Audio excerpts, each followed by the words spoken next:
Hello everyone, I'm Grandmaster Denes Boros. Nice to see y'all. And we're returning with a bit more about Rapport. I'm pretty sure most of you know Rapport. Raise your hand if you are a Rapport fan or you know him. Whoa! So many hands not raised. Even though he just qualified for the World Championship candidates. But don't worry about it. I do think you're going to see him. He's not going to play the American Cup, but he's definitely going to be here, I believe, for Sinkfield and all these Rapid and Blitz events. So, as all you may have known, the Grand Chess Tour is starting and it's going to feature him. So, the reason we're sort of looking through his games, because he is not just a top player, but also a prodigy of his time. He became a Grandmaster at age 13 and 11 months, so very young. And we're looking at games that he played around that time, which is exciting because you'll see that even though he already was a very strong player, but I mean, he still had to get the title, so they never just gave it to him on a silver plate. So I talked about this last time, but this is the second time. So we're gonna take a look at this one, and I want you guys to think about this position a little bit. And black is actually Rapport with Yuli playing a white. So in general, obviously, you're free to suggest moves, but it's best to evaluate first because then you'll actually get an understanding of the position. So if you have a question, if you have a thought, chat, or anyone here thought about the position, you can even suggest moves, but it's even more beneficial you start thinking about these positions in broader terms, so more general stuff, and then from the broader range you can go to smaller ones. So yeah, again, black is the one playing here, and just a fair warning, it's not like peef poof you're winning is black, but he's gonna go that direction. Yeah, go ahead. What is your Twitch streaming? So this is on the St. Louis Chess Club. Okay. But you can also find it on ChessVeeb sometimes, but mostly St. Louis Chess Club. So, I'm gonna look at that. all right. So, but again, if you want to, speak up here, that's also completely fine. So I'll start, and I think it's interesting to, in general, talk about. In this position, white has a very, very strong piece, and that strong piece is on e5. This e5 knight is very strong. So one of the big things that you sort of understand in chess is it's not just you who has good pieces, but your opponent. So this knight on e5 is sort of a thorn in our position, which also attacks this pawn on c6, and there's some pressure over there. So that's one little problem we have. Now, even though we have that, what are the positives that we have in this position? There are certain positives, apart from that negative of having to deal with that e5 knight.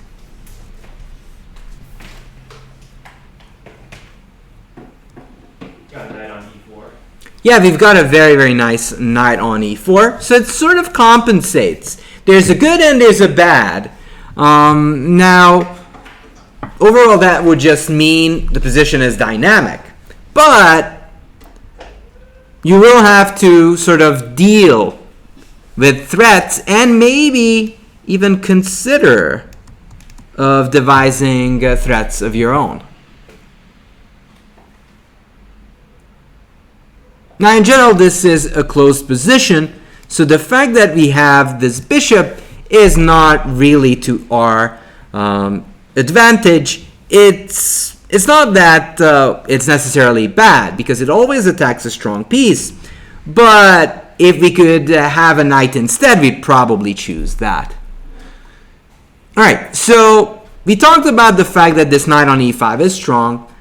We talked about those two knights being pretty good. What about the state of the kings? Whose king is better? White or black? Yeah, go ahead. Black's king is less safe, but white's king can be easily attacked. Exactly. So this king is not as safe. And the reason is that Richie actually has moved all these pawns. Pawns that I call guardian pawns. They're there to protect your king. They're not necessarily there to use as attackers. However, Richie sort of has a different mindset. He tries to go all in. And in this case, it is justified because there's no easy way to get close to that king on g7. But normally speaking, you wouldn't want to move away these pawns because you can see that this king is susceptible from any kind of attacks, either from the diagonal, sideways, or frontally. Thankfully, the position is closed, and that is actually those minor details that some players sort of forget, that yes, traditionally in any position, if your king is opened up, you're worse because it's going to be easily accessible. However, here, there is no easy way to go and attack that king. Alright, so I think we kind of spent a little bit of time understanding the position, and now we've got to consider moves for Rapport. We already know. We kind of know who has the safer king. We already know what should black be careful with. So now we have to think about direct threats and threats that we may or may want to set up.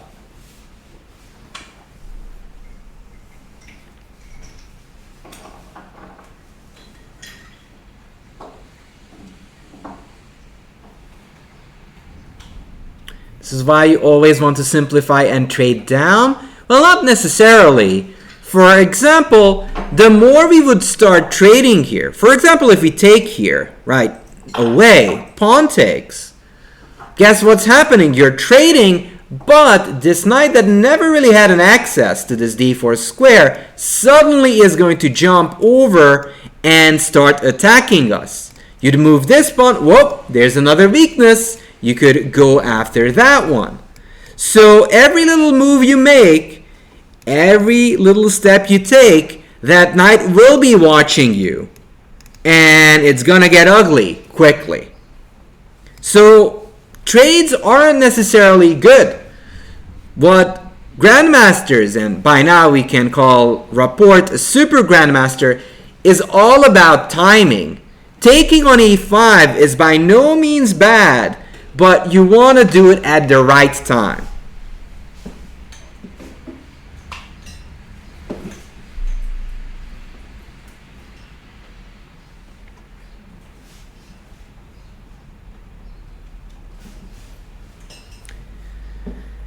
So, how many of you would want to play either c5 or h4? Let's go one by one. Who would want to play c5? Show your hands if you would want to play c5 here.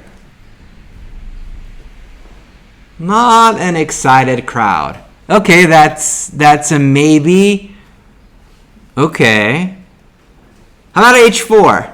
Any excited people for h4? You can't do maybe again. It's either yes or no. Oh my god, so many maybes. Well, you know, in chess, you can just go maybe, which is kind of funny because Fischer did this maybe. He kind of made a move against the world champion Michal Tal, and he was like, looked over and looked at. It was, I think, a long range move, so he could still move the bishop anywhere. So he was like, you like this one? You like this move? And just looked at Michal Tal quizzically, And then Michal Tal was wondering, stood up, shared a laugh, and then Fischer decided, okay, I'm not going to play that move. He's laughing at my move. He's laughing at me. And he didn't make it. It turned out to be a good one, the move that he wanted to play.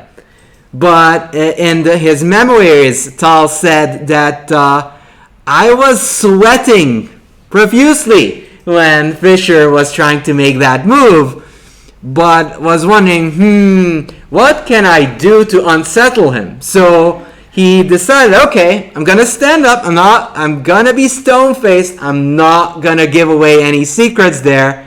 Going to share a laugh with Petrosyan, who was a world champion, an ex-world champion, and kind of put the seed of doubt in Bobby's heart. So he didn't play the move. And by the way, that was a very, very important and sharp game, which Tal won.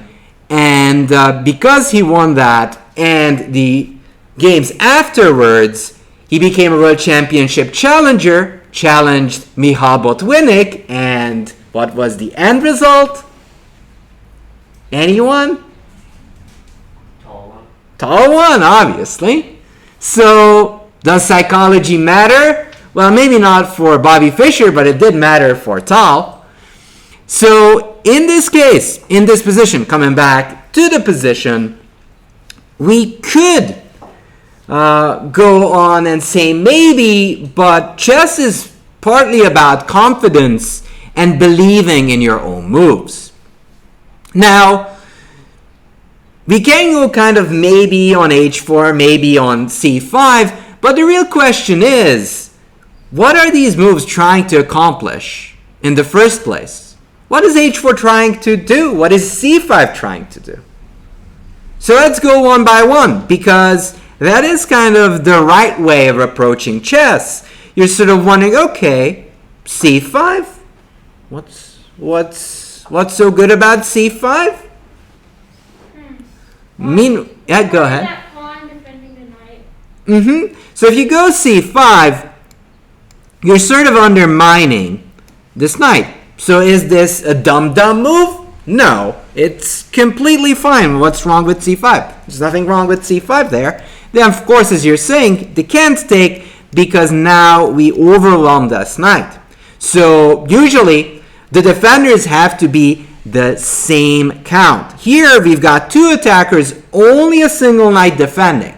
So 2-1, done deal. We win because we take here, take here, take here.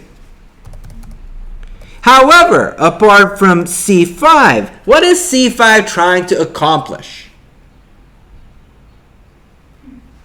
You know, there's a good point in chat saying both are pawn breaks. However, you sort of have to find that differentiates the moves. Why? Well, eventually, chess is about making decisions. So saying, well, this looks exactly like the other one. Even it's like meeting twin sisters. Eventually, you'll have to decide what's the difference between the two, right? Otherwise, how are you going to differentiate? c4. Okay. So, we might want to just gain some space on the queen side. Does it make any sense for us to take on d4, though? I want some heavy reactions. Yes! No. No? Why not? Because they could just take that and they still have defending on that knight. Yes, very good. So here, if we take, pawn takes back and it's kind of replenished. Like a shark's teeth. It just gets replenished there and it's still 1, 2, 1, 2 attacking. Same amount of attackers, same amount of defenders. Voila, everyone's happy except the attackers. So that's what we know about c5. What about h4? Can we say about h4? Trying to attack. Yeah, you're trying to attack. So what is the difference between these two then?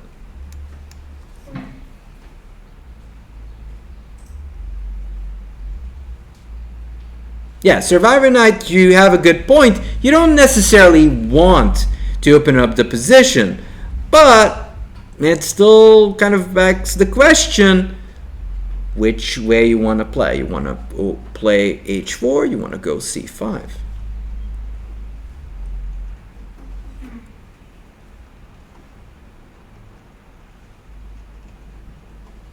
One opens the king side where you want to attack. And the other one leads to all those rings. And whoever owns all those rings controls the world. True story. Talking about controlling. I would say c4. You mean c5? Sorry, c5, yeah. Okay. So what kind of pushes you to play c5 instead of h4? I mean, like, if you push, they don't have to take the h4. They don't have to take this? Yeah. Well, what is h4 doing though? They're trying to attack them down like the h file, so you don't. So do we have actually enough attackers on the g-pawn? Yeah. Yeah. Yeah, so we actually have plenty of threats. Because, again, believe it or not, some simple math is good to have when you're playing chess. Because here we do have 2 attackers and only 1 little defender. So that will force our opponent's hand. I'm sort of giving it away, in a sense. So, If we yeah. if we do play h4, they don't have to take. Why not? They could play any other move that would be beneficial to them. Okay, well, tell me what move they would play. This pawn is hanging. Yeah, they would probably take, but they just don't have to. Because Well, I am threatening to take you. yeah, and you get the pawn for free because you take after if they just do nothing, you take the pawn and then they take and you just take with your knight. Yeah, that's So, correct. They would probably take. So they would probably take here. Yeah, that's what happened. By the way, what if white takes here? Saying, okay, you'll take my pawn, I'll take yours. I guess we're going to capture, right? Yeah. Pawn takes. Bishop takes. Mm-hmm. Bishop or knight. Bishop. It's rook h1. Knight does attack the queen. So I heard plenty of suggestions. Here, here, here. Which one is it?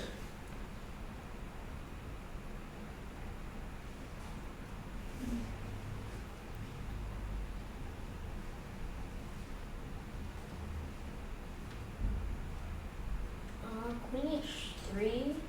My queen h6. So we've got this, queen h6. By the way, I do have to compliment the first row here that you are actually adding up some options. Because a lot of times people just say, oh, I saw bishop takes g3. Oh, I'm gonna play bishop takes g. Whatever happens, I'm gonna take the pawn. But the best way of thinking is just to have a handful of solutions. Do you guys know how is it called to have more than one solution at hand?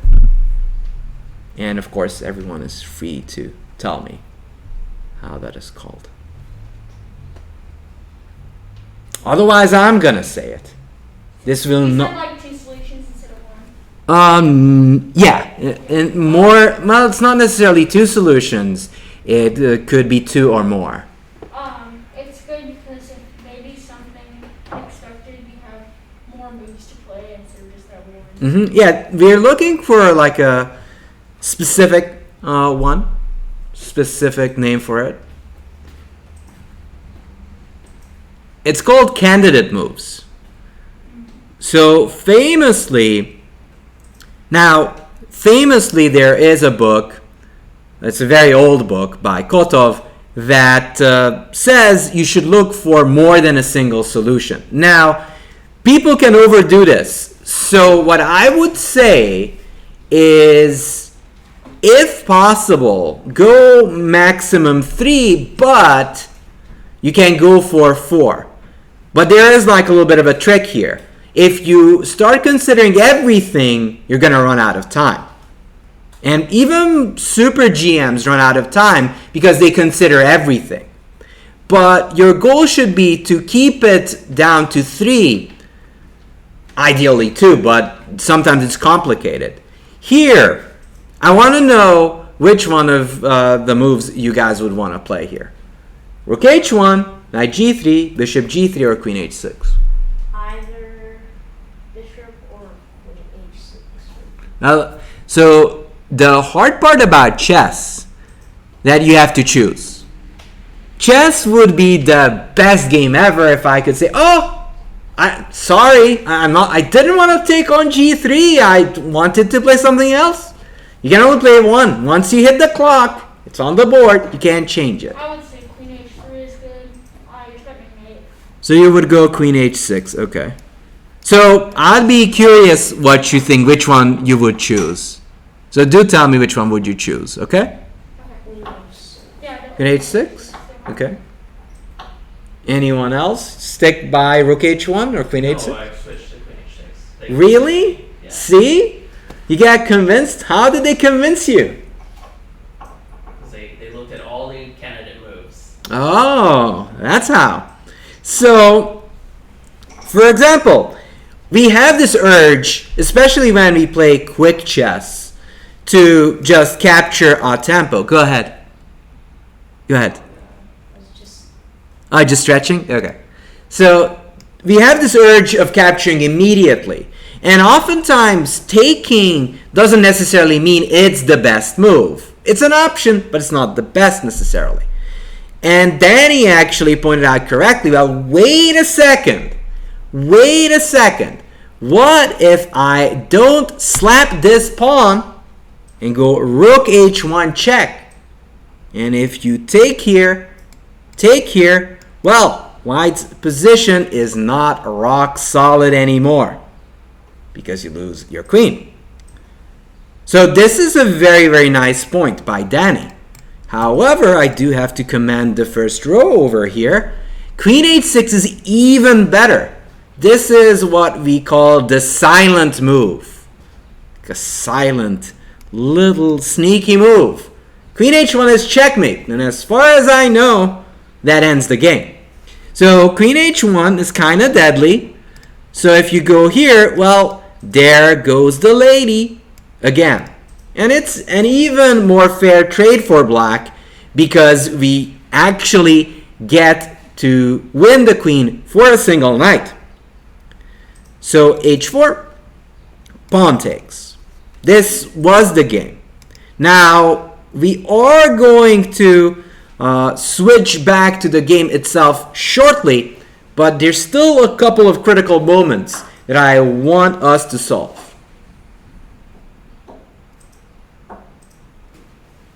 So they did take. They are not too excited about us opening up the H file. So we just got to be rude here. So we want to get it, and we have to find a way to pass on through.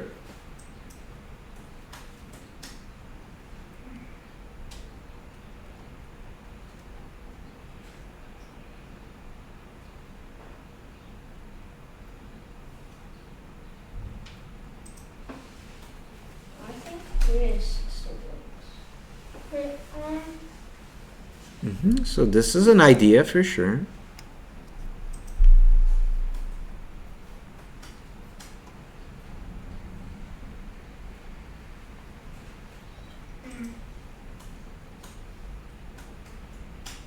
Maybe if you take the pawn and just push it, maybe they're too scared to take So you want to take it or push it? Like take it and then try to promote. Oh, so you take And what is your future plan? Try and get, I don't know. So trying to promote it. I get it. So you'd push.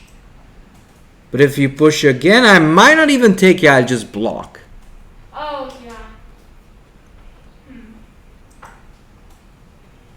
yeah. So we've got the ideas of going here or take. Is there anything If else? you do Queen H6, they could just play something like Pawn G3. Mm-hmm. So, Very good. So you always have to make sure you're looking for the absolute best move for your opponent, because then you get an objective evaluation of the position. If you're just saying, oh, they're going to blunder their queen, and oh my goodness, it's going to be a vacation playing this game, that's not really how you ought to play it, because probably they don't want to lose their queen. So they'll do their absolute best so she can continue on. So Queen H6, unfortunately, it does feel that white can go G3, and what can we do? yeah. We try G4. Yes. What's the point of G4? It's a great move.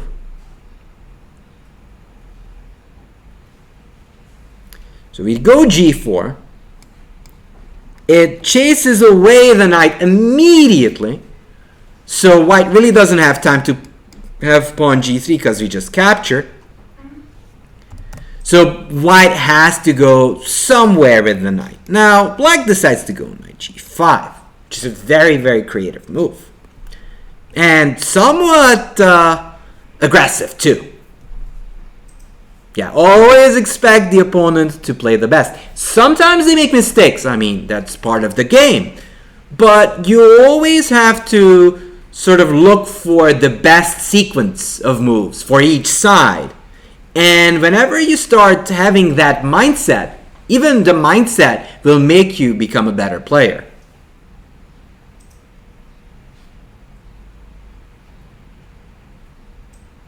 So of course we can't take here now, because our queen is hanging.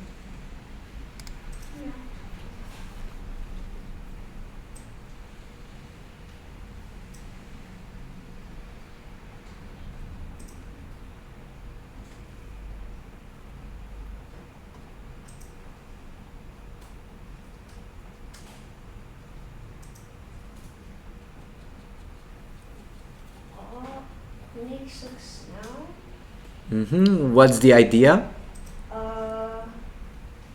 If they try to go G3, you can take the knight with the knight. Very good. That's what was played. Queen H6.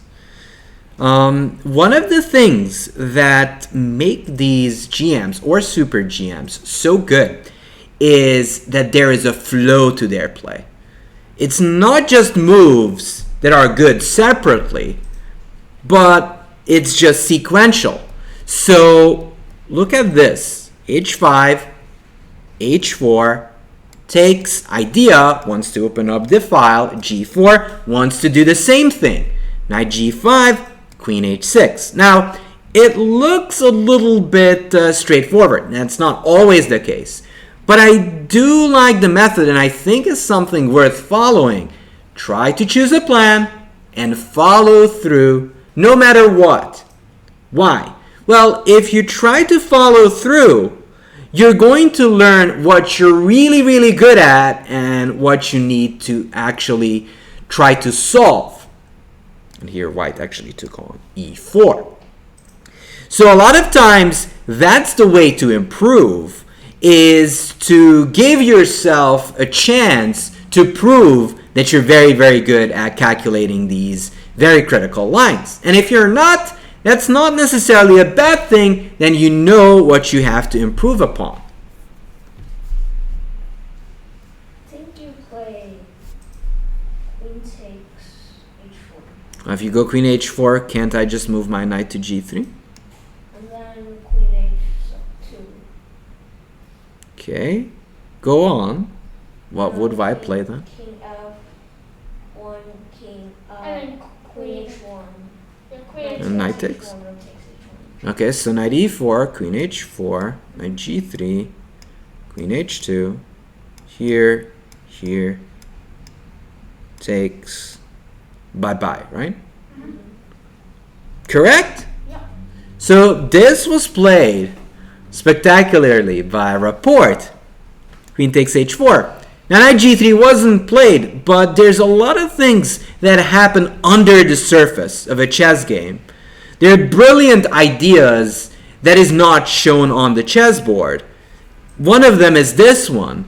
Here, the fact that knight g3, which is a critical move, this is the move that would be absolute best, loses to check. Here, queen h1 check, takes, rook takes h1. And even though our lady went on a vacation, well, so does the king on f1, because all these pawns and the lady is blocking the way out. And technically, this is a back rank mate, which is kind of cute. So it sort of shows that doing some tactics is useful, and oftentimes will help you find these very nice little ideas. All right, so we're going to revert back from where he got this position. And I think this will be useful, but more about that in a moment. So let's go from here. Let's go from this position. Let me flip the board. So this looks like a very tame position. However, Rapport realizes that, hey, you've got one good piece. That is that bishop on h4. So I'm going to go knight h5 and trade it off. Takes, well, if takes, it jumped, obviously. All right, we have to fast forward a bit. Knight h5. So a lot of times when you're sort of trying to get out of the middle game, or from the opening to the middle game rather, you are always wondering what is the best piece your opponent has. Rapport realizes that bishop is actually pretty strong. So he goes knight h5. Not an ideal square for the knight, but it takes away all the escape squares from the bishop, and you will be able to trade it off after. So bishop g3, knight takes g3, pawn takes, bishop d6. Already kind of the semblance of what we're going to see towards the end. The bishop is setting up threats on that side. Now, a little bit of middle game understanding. But first off, do we know the name of this structure? Like queen's pawn. Well, it is a queen's pawn, but it's a specific one within the queen's pawn. Carlsbad? It is the Carlsbad variation. And the Carlsbad variation is very well known for one very specific idea and strategic plan. And that is the minority attack. So white usually goes rook b1, b4, b5, and trying to blast open black's queen side. Now, it has this legendary status, but it's not like the end of the world. Currently, this position is sort of evaluated as either balanced or just a slight bit better for white. Not even necessarily this one, because in this case, black managed to trade off this bishop on h4. So rook b1, standard plan. Now, this is one of those things I heavily advise if you're trying to improve your game. Look up Carlsbad. Look at some games, wherever you look at it, and just play some. Play those positions and have a feel. Because most of the times people are training their tactics, but they don't train strategy. Rook b1, queen e7. So the fight sort of revolves around these critical squares and of letting white playing b4. Even if they get b4 in, that's not going to be the end of the world. a3, a5. See? So Rapport is making it way more difficult for Yuli to actually break through with b4. Because if you do, that would be costing you a pawn. I got 1, 2, 3 attacking, and you got only 1, 2 defending. One of those things that actually kind of surprises people is the pawn itself is not defending itself, but hey, it's just 2 defenders. Right now we are outnumbering white here. So knight h4, queen e6, just moving out of the way of knight f5. Rook e1, and first off, whenever you look at a position, you always have to wonder, my opponent played knight h4. He kind of knew why white played knight h4. It's because of knight f5 and ideas such as this. But why did white go rook fe1?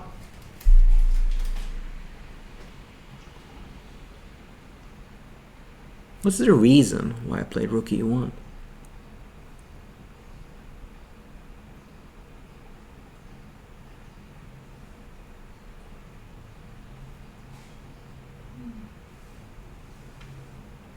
Wants to activate the rook. Wants to activate the rook. But is it devoid of plans, or does it have an idea behind it? b4 maybe? Yes. So once you understand what white is trying to do, it's much easier to find your own move.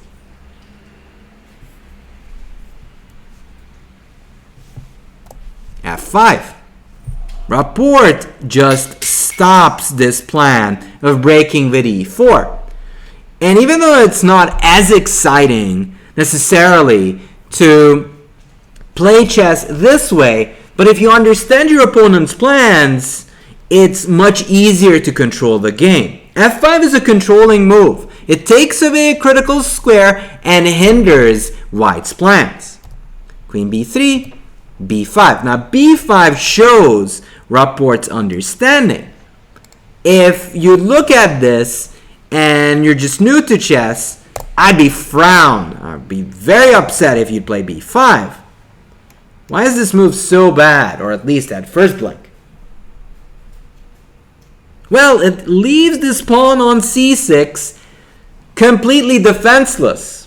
However, Rapport says, eventually, I'm actually going to get a4 in, and if my knight gets to c4, this won't be a weakness that you can attack.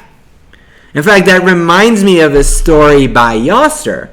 All of you must have known him before. Yasser was the second of Viktor Korchnoi, and in a similar position, Korchnoi, showing a position where there was a weakness, said, oh, Yasser was pointing, hey, that's a pawn, I might take that pawn. And Viktor famously said, well, it's only a weakness if you're able to attack it. You only won't get the chance to go after that pawn. So a4, that's the reason actually white goes a4 here. Let's say if white plays knight f3, just bringing the knight back to a much better square, black would go a4 himself, queen to c2, and then black is going to actually create a beautiful outpost for that knight. And even if you think you're going to have that time to attack it, it's a little bit too late. I'm going to jump on c4. Now, this plan doesn't always work if this a4 idea and this a3 pawn isn't there, because there is this b3 break. Here, that doesn't really work, because for 1, I can capture. For 2, knight takes a3 is going to be a double attack. But from a strategical standpoint, I can just take on b3, and this knight is a monster over there. You can't touch that. That knight is just dominating, and black is just clearly better. For that reason, white plays a4, b4, knight e2, g5. Now, in general, as I said earlier, and I'm going to say it again because it's very important, you do not want to push these pawns unless your name is Richard Rapport. Then I forgive you. You're forgiven. You know what you're doing. But joking aside, this move only makes sense because there is no open files. There's no way for white to use this long diagonal. The position is closed. There's just no pieces that could penetrate Rapport's position. So here, it's forgiven. Otherwise, if there's an open position, don't do it. Just don't do it, okay? Promises? Promises? Not doing it? Not doing it? Some heads shaken. Okay. Okay, not going to do it. Right? We're not going to do it. Good, good. All right, so I've got some people. It's on stream. It's going to be everywhere. So we've got all the information that we need. You're going to use this if you ever play g5 again. Okay? All right, good. So g5, knight f3, knight f6, and now the knight is going towards that e4 square. So even though it's a close position, you still want to control the most important squares. Knight c1, knight e4, queen c2, knight d3. And even though we know who's winning, Rapport is more well known than white, there is credit to be given for white's play. This plan of knight c1, knight d3, knight e5 is very high class. Unfortunately for white, this won't change anything, but he does get the control of that critical square. Rook c8, knight d3, h5 here, and voila, we're in this position. We've been here before. So h4 takes here, queen h6, knight takes, queen takes h4. So there's a lot of footwork to get into a winning position. It's not just boom, boom, boom, I'm going to win because I know how to do puzzle rush or any sort of tactics. I have to build up the position, and then my extra knowledge of tactics or puzzles will help me out to win the game. f4. So I'm stopping here because we still have to ponder what's the best way to continue as black.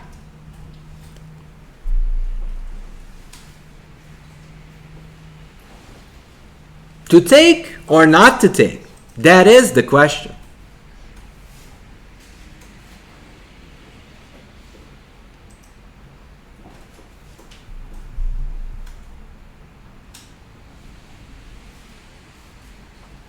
Positional better than tactics?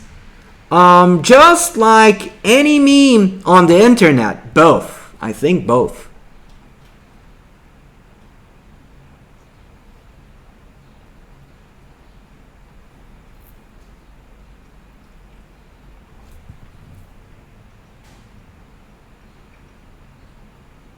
Take and push, g3. Okay, so take this or push. Now, chess is a tough game. It's about kind of proving your point. You can say, I want to play this, I want to play that. But as I said it before, it's all about the decision. Which one are you going to do?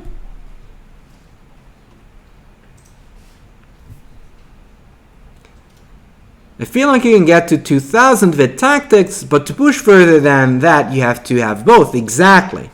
That's why I'm showing that yes, Rapport knows the flashy stuff, but had to build up the position first. C3. G3. Okay. What will white do in case of g3?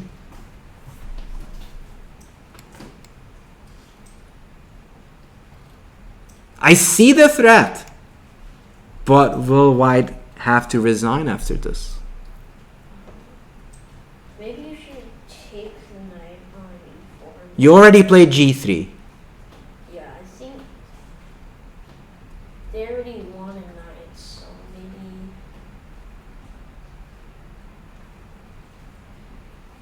might go knight takes. G3. Mm-hmm. And unfortunately, we don't have mate anymore. It sacrifices itself, and actually white has enough space now to escape, and now we're actually lost. So we had a good position. Oh, it's gone. It's suddenly gone because white has a beautiful knight, soon to have a safe king. We can't really say the same thing about our own. So it's never too late to ruin something that was so great for us. So he said, okay, I'm just going to take this. Now, material-wise, it's still even. However, this king on g1 is just too exposed. Queen c4, bishop takes c5. Now, a lot of times when we're getting a winning position, there are a couple of things that we always have to look for. Any guesses? What do we have to look out for first when you get a position that's dominating? Yeah, go ahead. How to not ruin that position? How not to ruin that position? That is correct, but what do you mean by that? Let's be a bit more specific.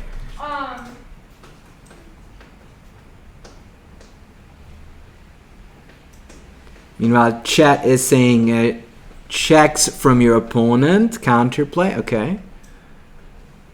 But these are a little bit too broad.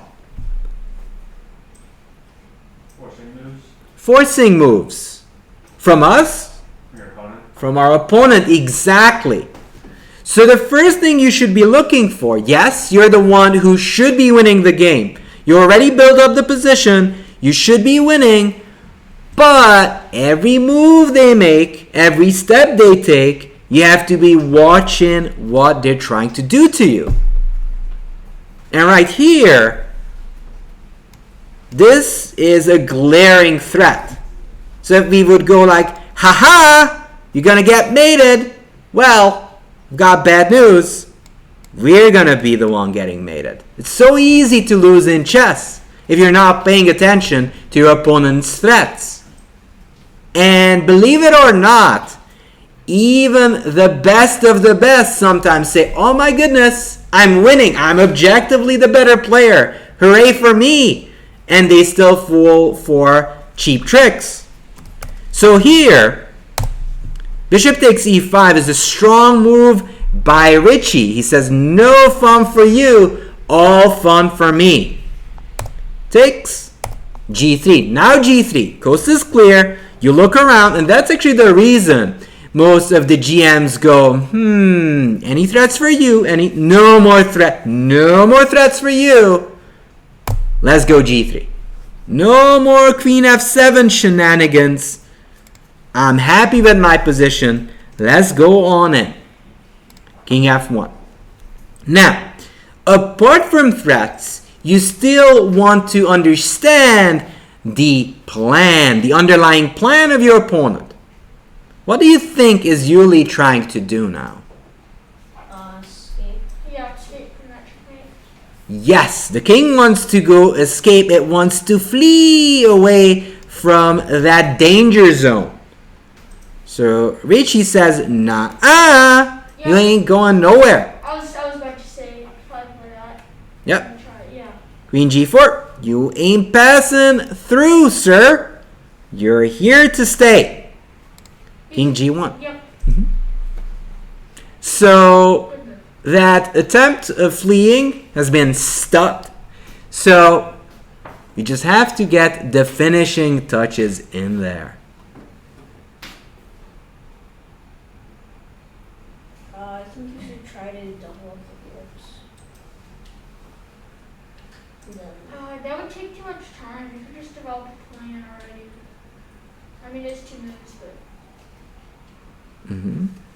Okay, so it's always beneficial to think about sequences. You give the best move, the move that you consider the best, and then you look for a move for your opponent. And I know, that's kind of the most tedious part. Oh, go ahead. wait, never mind. By the way, don't be shy. If Okay, what if you you could. play, if you play rook h8? You mean rook h1 here? Which one, yes. Okay, I capture.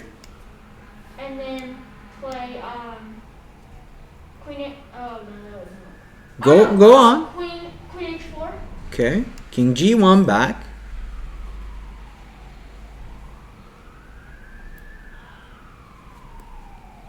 Yeah, well, never mind. So here takes, here.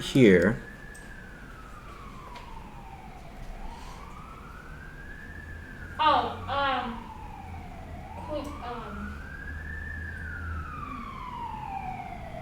queen h2? Well, we'll see if this king will escape before it has to go to the hospital. It will.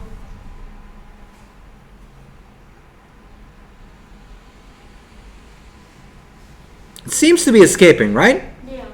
Because we check here, we take king d1, and it has runneth away from all the danger. And it's going to start a new life on the queen side. Probably with a new family and a new identity too. It's not the same king anymore. It's a king that is freed from all the dangers. So back we go. Back we go in this case.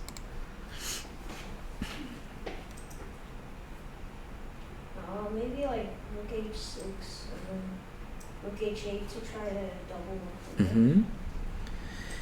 So one of the hardest part in chess is to get out of the mindset of focusing on your own moves. Okay, you want to double, but what do you think is your opponent going to do in that case? Try to get his king out of danger. Probably. But that's not the only way to play.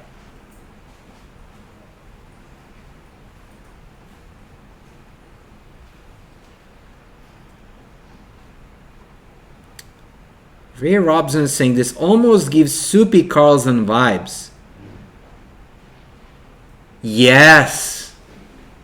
Not really, but yes. Kind of. But this actually preceded that one. So you... yeah. Yes and no. Maybe. Kind of. Yeah, I'd say yes.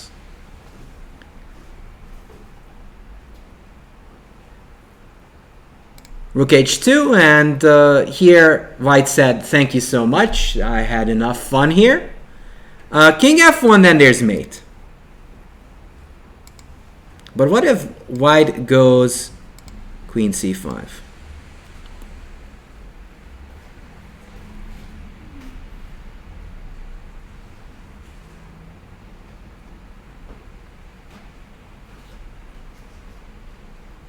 Yeah, it's a similar pattern. Yes, that Ray is correct. It has a similar pattern. So what is White trying to do? Trying to not get his king involved.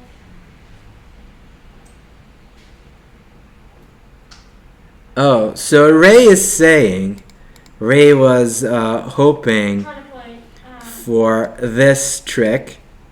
Queen f3 check, which is cute, but unfortunately doesn't work. Although here, now this is completely unnecessary, but beautiful. Queen f3 takes, there's mate. King g1, rook here.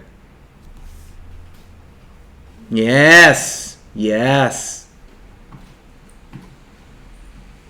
Quite pretty. Because the only check you have is on f7, but I capture.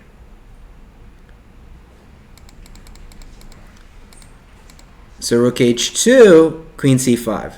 There's this last thing that we have to solve. This is important. You're just a single step away and we go, hooray! We win. I mean, and the previous one wasn't too ugly either. we would have also gone, hooray, we created a brilliancy.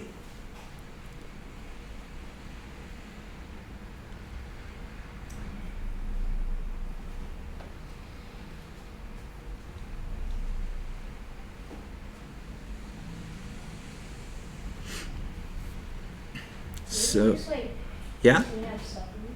King F7. And if I check you,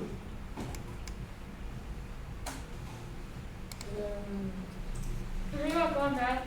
Let me analyze this one.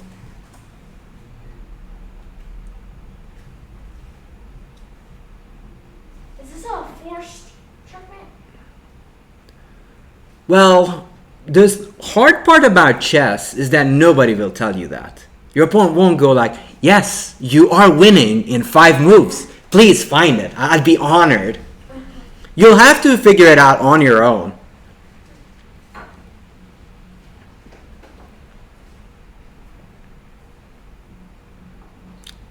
Then I think you can take Yeah.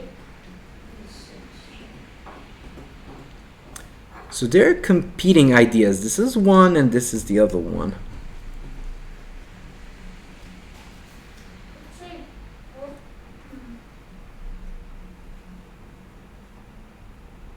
Rook G2 might be better. So what's the sequence you take? And then they take back. Okay. And then you play,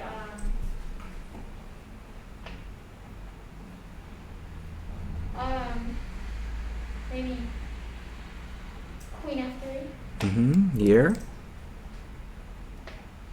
And then, Queen F2. Oh, that'd be not good. No, is that That'd be sorry, not is good. that Queen F2? But Queen F2 is a little better. Yes. Yeah. And then you play Rook G1. Or Rook- Rook G8. I'm sorry, Rook G8. Here. Rook. I get confused on the coordinates sometimes. Okay, so here. Rook H8. Rook H8. Wow. Although this is also just a simple win, but Yeah. of course this is very stylish. Now, if you see a simple mate, always choose the simple mate because you may miss something. So if you see this is a simple checkmate, don't get too fancy. Because there are times when people realize, oh, it's spin, so I actually can't move that one. Oh, I'm not winning it no more, I'm losing. So, Rook takes G2 is very elegant, but kudos for all of you saying Queen H4. And there are occasions, plenty of moments where Rook G2 wins you the game. However, there's always this involved risk. What if you miscalculate it?